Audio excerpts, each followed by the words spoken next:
Worst thing that ever happened to a preacher is he becomes civilized. It's worthless. Worthless. One thing I noticed about Leonard Ravenhill, and I'd take a Leonard Ravenhill over 20 dead Calvinists. One thing I noticed about Leonard Ravenhill, he was dangerous. He was dangerous. Isn't it awesome when you think two men 5 years ago had the world at their feet? Jimmy Swaggart got arrogant because he said God called him to evangelize the world in the first place. That's wrong. He said he had nobody to go to. David Wilson went to him 2 years before that mess up. He went to PTL 2 years before and told them, and they wouldn't listen to him. It's no good saying they'd no friends. They were so arrogant, they became a law unto themselves. Nobody dared correct them.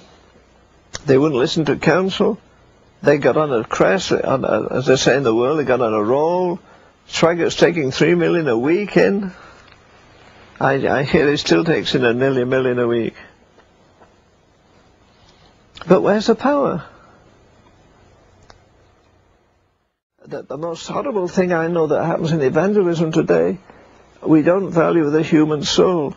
When are we going to get serious about being serious about the most serious thing in the world, the birth of people at the altar?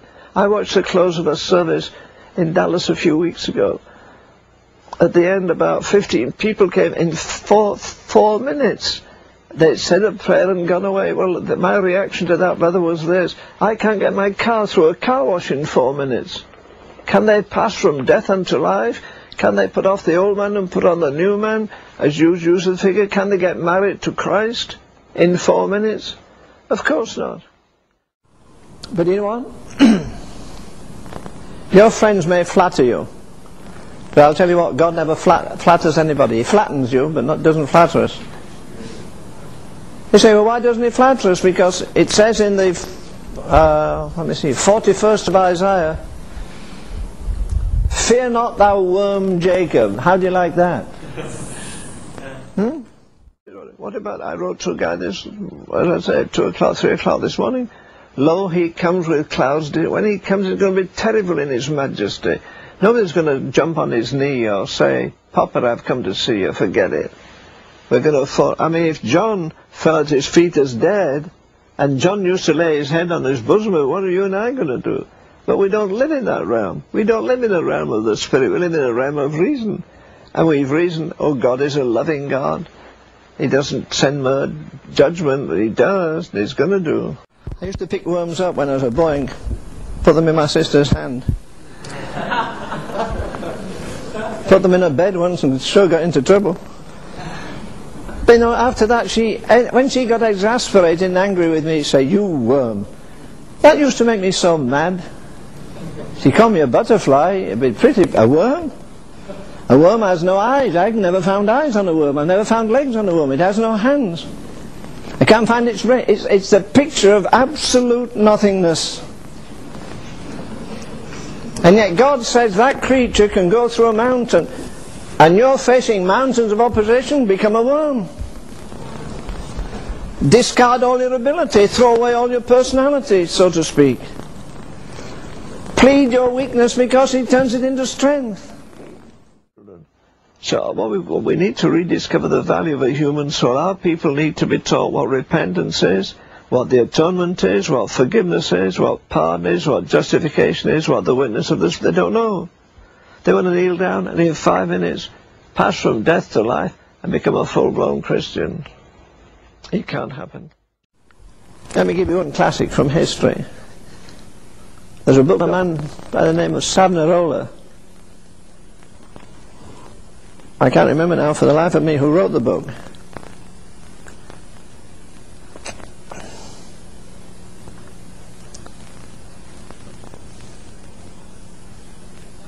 Trying to think of the town. A town called Florence in Italy. You see a lot of fancy gold, what they call it, Florentine style. You see round mirrors, ladies' mirrors and all this kind of stuff.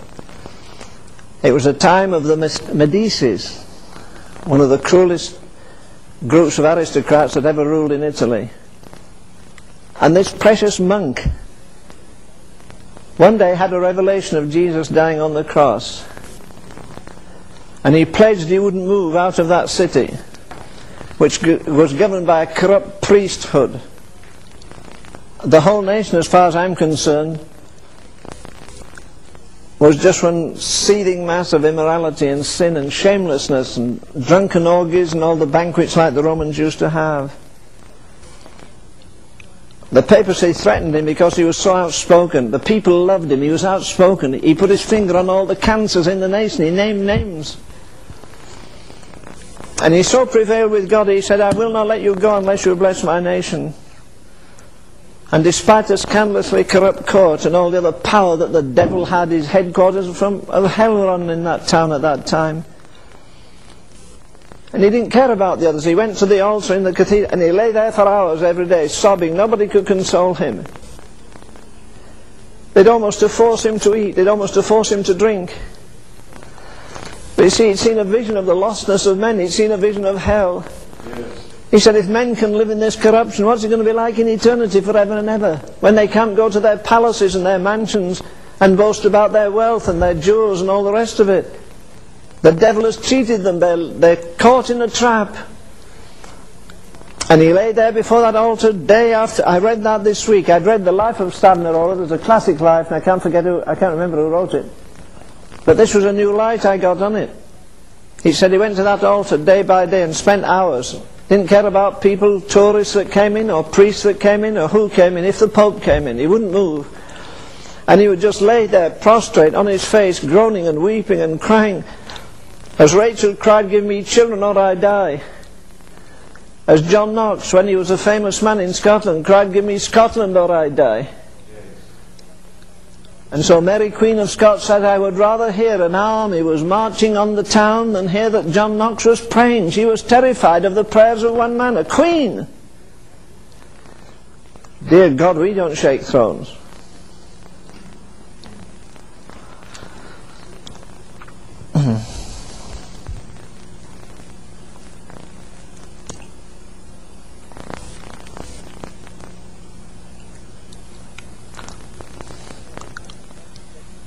Wonder what would happen if God could get half a dozen Savonarolas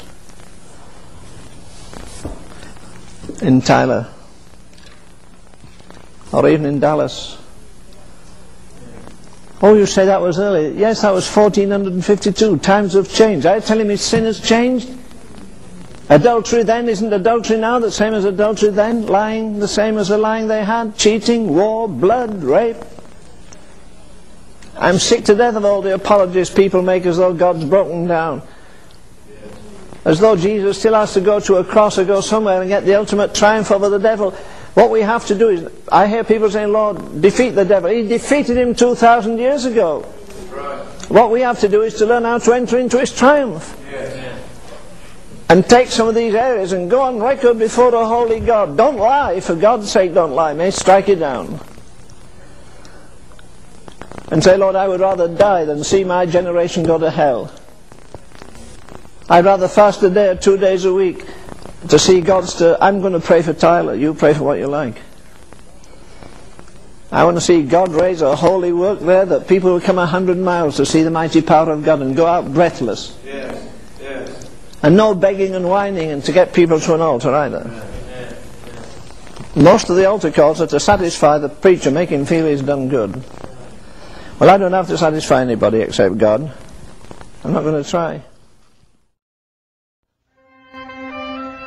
I got saved at 14. I'm 84, almost 85. So I've been 70 years. I've seen all kinds of tragedies in the church, wars and rumours of wars, popular men going popular and so forth.